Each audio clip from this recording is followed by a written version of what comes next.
గుడికి వెళ్తే రాయిగా మారుతారు. 800 ఏళ్ల క్రితం జరిగిన ఓ ఘటన ఆ గ్రామ ప్రజలను ఇప్పటికీ భయపెడుతోంది. రాజస్థాన్లోని బార్మర్ జిల్లా హాత్మా గ్రామంలోని కిరాడు ఆలయం శిల్ప సంపదకు నిలయం.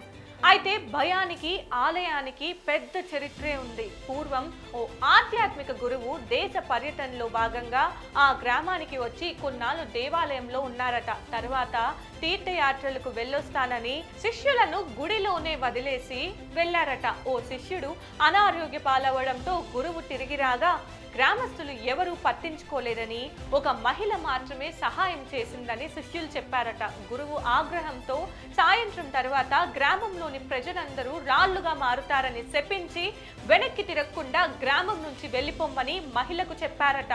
ఆమె పరిగెడుతూ తిరిగి ఏం జరుగుతుందని చూస్తుందట. దీంతో ఆమె కూడా రాయిగా మారిందట. ఇప్పటికీ ఆమె విగ్రహం అక్కడే ఉందట. ఈ భయంతోనే గ్రామ ప్రజలు రాత్రి సమయంలో ఆ గుడికి వెళ్ళట్లేదట.